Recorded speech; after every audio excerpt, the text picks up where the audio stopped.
آج ہم لوگ اسباب کی قوت سے لوگوں کو زیر کرتے ہیں، تو اسباب کی قوت سے لوگ زیر نہیں ہوتے، ایمان کی قوت سے زیر ہوتا ہے۔ سب سے پہلے اس کا نفس زیر ہوتا ہے۔ کیا ہوتا ہے؟ سب سے پہلے انسان کا نفس زیر ہو جاتا ہے، پھر کائنات زیر ہوتی ہے۔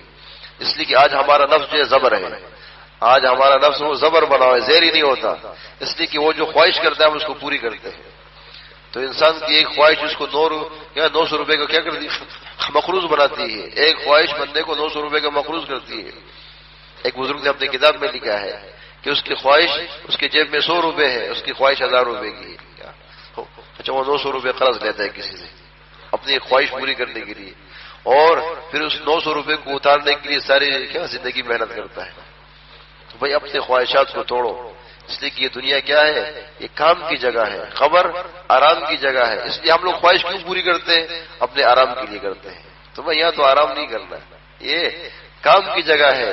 کیا اللہ کی مخلوق کو اللہ سے ملاؤ، کیا کرو، عفو درگزر سے کام لو۔ عفو در، اس لیے کہ اس راستے کے اندر حاسدین بھی ہوتے ہیں، ہر طرح کے لوگ ہوتے ہیں، تو ہمیں سب سے صرف نظر کرنا ہے۔ کیا کرنا ہے؟ کسی کی طرف نہیں دیکھنا ہے۔ اس لیے کہ جب انسان کے اندر یہ صفت آتی ہے، یہ صفات محمدی صلی اللہ علیہ وسلم ہے، یہ حضور علیہ الصلوۃ والسلام والی صفات ہے۔ جب انسان کے سینے کے اندر یہ صفات، جب وہ اس صفات کا حامل ہوتا ہے تو اللہ پاک پھر اس کو ہدایت کا ذریعہ بناتے ہیں۔ لیکن اگر ہم کام نبوت والا کر رہے ہیں اور مزاج ہمارا اپنا ہو تو سمجھو کہ پھر ہم سے خیر نہیں پھیلے گا۔ تو کام بھی نبوت والا ہو اور مزاج بھی کیا ہو، حضور علیہ الصلوۃ والسلام والے اخلاق بھی ہو۔ جب ایسے اخلاق ہمارے پاس ہوں گے تو اسی اخلاق کے ذریعے سے پھر کیا ہوتے ہیں، قومیں ان کے دل اس بندوں کی طرف کھینچتے ہیں کہ جو اخلاق کے پیکر ہوتے ہیں۔ تو اس تقوی کے ذریعے سے انسان کے دل کے اندر سے یہ رذائل نکلتی ہے، اس کے دل سے حسد، بغض، کینہ اور یہ چیزیں نکلتی ہے، اس کے اندر وہ صفات آتی ہے، عاجزی، تواضع، انکساری۔ اگر اس سے کوئی بھی عمل ہو جاتا ہے اس کو اللہ کی طرف منسوب کرتا ہے اور برائی کو اپنی طرف منسوب کرتا ہے۔ لیکن ہم جو ایسے کرتے ہیں کہ اچھائی کو اپنی طرف منسوب کرتے ہیں، برائی کو کسی اور کی طرف منسوب کرتے ہیں۔ تو یہ کیفیت پیدا کر لی اپنے اندر، یہ کیفیت اخلاص اور اللہیت، یہ اللہ والوں کی صحبت سے ملتی ہے۔ کس سے ملتی ہے؟ اللہ والوں کی صحبت سے ملتی ہے۔ یہ تقوی حاصل کرنا، یہاں پہ آنا، ذکر کرنا، تقوی والی زندگی اختیار کرنا، کہ جو بندہ تقوی اختیار کرتا ہے اللہ اس کو ہر مشکل میں سے خلاصہ نکالتے ہیں، ہر پریشانی میں سے اللہ اس کو خلاصہ دیتے ہیں، اس کے مسائل کو بناتے ہیں۔ اس جہان کے مسائل بھی اس کے بنتے ہیں، اس جہان کے مسائل بھی اس کے بنتے ہیں۔ تو یہ محنت اسی لیے ہو رہی ہے کہ آج ہمارے وجود کے اندر پاکی آ جائے، ہمارے اعضاء کے اندر پاکی آ جائے۔ جب تک ہمارے اعضاء و جوارح کے اندر پاکی نہیں آئے گی تو ہمارے دل میں کہاں سے آئے گی؟ تو ہمارے آنکھوں کا، یہ دیکھو، یہ دل کے 4 راستے ہیں نا، جس دل کے صاف کرنے کے 4 راستے ہیں، آنکھوں کا دیکھنا، کانوں کا سننا، زبان کا بولنا اور دماغ کا سوچنا۔ اس لیے مولانا عبدالرحمان صاحب فرماتے ہیں کہ یہ دل کی مثال حوض کے مانند ہے اور یہ 4 چشمے اس پہ آ رہے ہیں، اگر ان میں سے اگر ایک چشمہ بھی خراب ہوگا تو کیا یہ پانی پینے کے قابل ہوگا؟ نہیں ہوگا۔ تو 4 چشمے جو آ رہے ہیں اس حوض میں، آنکھوں کا دیکھنا، کانوں کا سننا، زبان کا بولنا، دماغ کا سوچنا، جب یہ 4 چشمے صاف ہو جائیں گے تو اس حوض کا پانی صاف ہوگا، پھر یہ پینے کے قابل ہوگا۔ کیا ہوگا؟ پھر یہ پینے کے قابل ہوگا۔ تو آج ہمارے دل کے حوض کے اندر جو چشمے آ رہے ہیں، بعض جو چیزیں آ رہی ہے وہ صاف نہیں ہے، تو اس دل میں پھر اللہ مہمان بن کے نہیں آتے ہیں۔ ایک مہمان کی جب ہم اپنا گھر کتنا صاف کرتے ہیں کہ نہیں کرتے ہیں؟ کتنی تیاری کرتے ہیں، اور ایسا مہمان جب وہ آئے تو اس کے لیے ہمارا دل صاف نہ ہو تو اس کے دروازے، کھڑکیاں ساری بند کی جاتی ہے، اندر سے اسپرے کیا جاتا ہے۔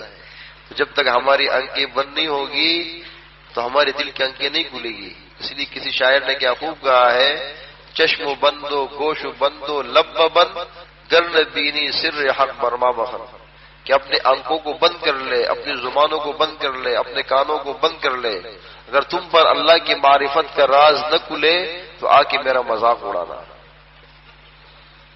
یہ خلوت اور یہ تنہائی اور یہ مراقبہ اسی لیے کیا جاتا ہے کہ اس سے دل کی صفائی ہوتی ہے۔ آج ہم لوگ بولتے ہوئے تو تھکتے نہیں ہیں، لیکن خلوت میں نہیں بیٹھ سکتے تھے، تنہائی میں نہیں بیٹھ سکتے، ہمارے ایک ساتھی میں نے اس کو کہا یار تم سارا دن بولتے کم سے کم تھوڑا سے 1 گھنٹہ مراقبہ کر سکتے ہو؟ کہا نہیں کہ یار مجھ سے کہا آدھا گھنٹہ بھی نہیں کر سکتا، کہا 20 منٹ بھی میں خاموش نہیں بیٹھ سکتا. تو یہ عادت ہوتی ہے. تو اس عادت کو کیا کرنا ہوتا ہے؟ اس عادت کو تبدیل کرنا ہوتا ہے. اسے لوگ خود مزاجی کرتے ہیں کہ نہیں کرتے؟ تو ایسا بھی نہیں ہے کہ بالکل جو ہے بدھو شاہ بن جاؤ.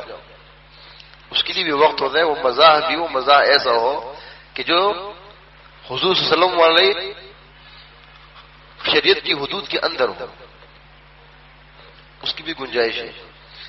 لیکن دل کی صفائی کے لیے خلوت اور تنہائی، جس طرح ہمارا مولانا عزیز انصاری صاحب نے لکھا ہے کہ جب انسان کا ظاہر جو ہے یہ ناپاک ہو جاتا ہے تو یہ کہاں جاتا ہے؟ غسل خانے میں جاتا ہے، حمام میں جاتا ہے جنابت کی حالت میں. تو وہاں 10 منٹ 15 منٹ وہ اکیلا ہوتا ہے، تنہا ہوتا ہے، اس کے ساتھ کوئی نہیں ہوتا، بہن بھائی ہوتا ہے، کوئی رشتے دار عزیز و قارب حمام میں نہیں ہوتا.